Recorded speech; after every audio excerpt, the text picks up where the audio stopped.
Alright, check it out. I had this idea, and I'm going to talk really fast because I'm jacked up on a lot of coffee. But I just made my own little forge. I just grabbed some bricks from my fire pit, some charcoal, some of the ingredients that Tim recommended. And to heat my oil, I just kind of made a little stove top there, and the oil's pretty much heated. I'm getting ready to take that off. And you know, I've got it connected to the hair dryer. You can hear it going. It's looking pretty sweet though. I also took this magnet that was hanging on my workshop wall, put the tools on. This is the magnet I'm going to use to make sure it's demagnetized. Is my knee in the way? There's the magnet. I'm a big fan of just working with what you got. You know, I just had to do what I had to do. I couldn't get over to my friend's house to heat treat it. I came up with this idea, and actually Bill Gowdy, he was kind of joking around in a comment, and he said, why don't you, I was baking some potatoes in the fire and some foil, and he said, you should have heat treated that knife in the fire. And that kind of gave me the idea for this. And I'll go into more detail after this bad boy's done.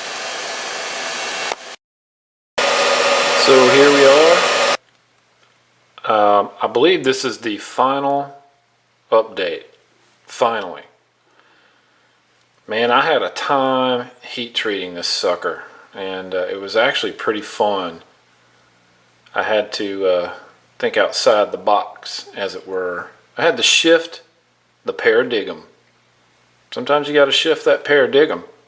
So that's what I did. I have an old fire pit on our back patio that my wife gave me a few years ago for Father's Day. The bottom of it was completely rotted out. It had just rotted out. So what I did is I took a 9-inch piece of black steel pipe, or black iron pipe.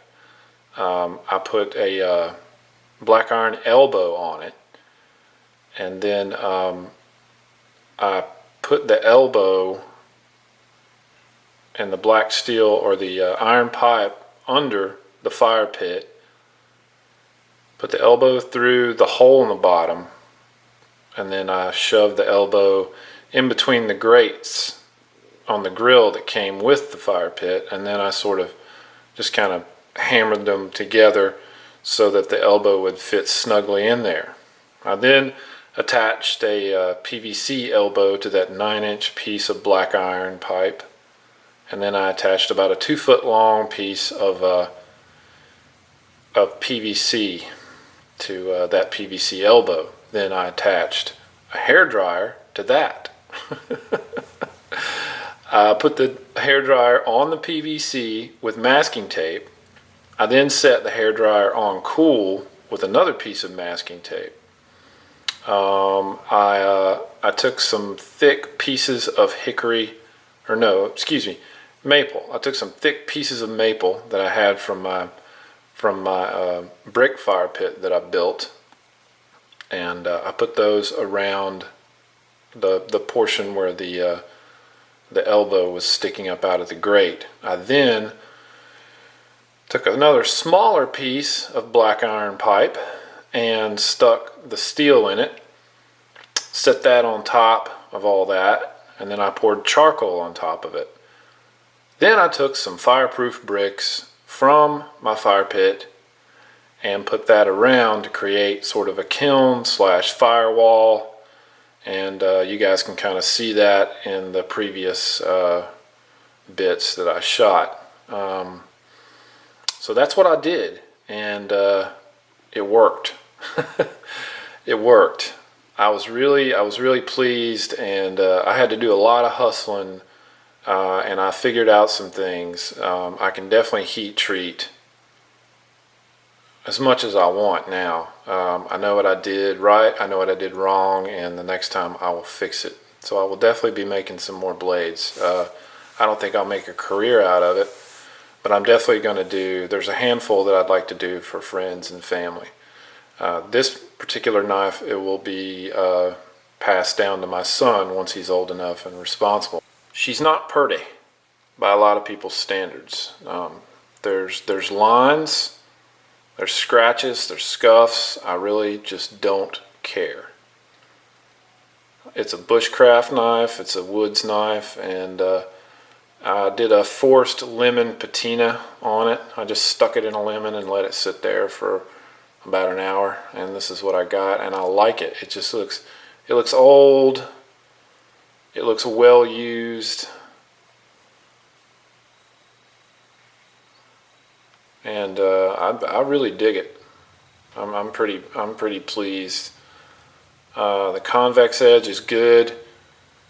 It's sharp, but I can't get it scary sharp, like Gavco scary sharp, and that's what I want. So if you guys have any tips for me, please, PM me or do a VR, whatever. You can see, everything's flush. The steel and the bloodwood are flush. I had some cracks or whatever, and I just filled them with epoxy. And it is not pretty, but it is. Yeah, I really like it.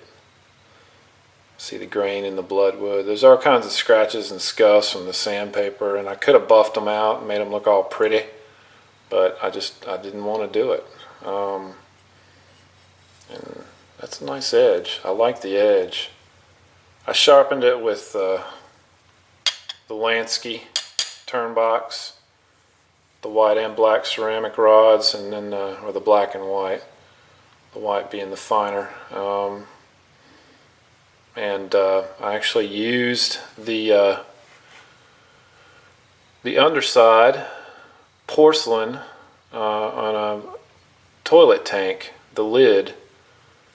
I picked that little tidbit up from Cutlery Lover, and it works really well. So if you guys are ever strapped and you don't have any porcelain rods or whetstones or strops or whatever, flip that lid, shift the paradigm. That's what I'm saying. Shift it.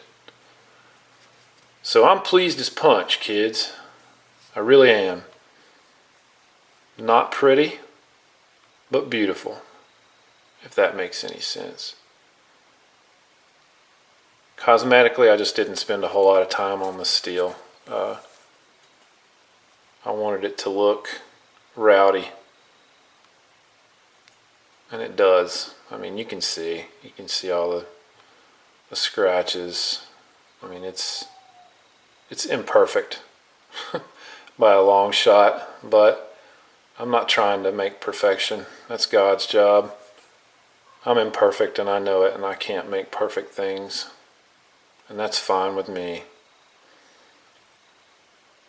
But I really like this knife a lot. It feels good.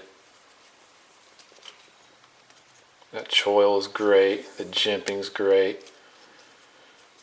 And I can kind of step outside of myself and just look at it as somebody who likes knives and not really, pat myself on the back and get all egotistical about it.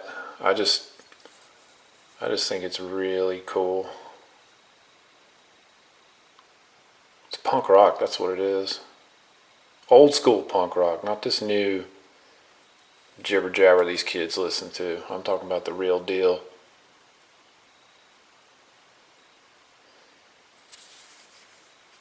Yeah, I like it a lot. Sweet knife pie. Get you some of that. Stoked. Thank you guys. Thanks to everyone. Tim, you're the man.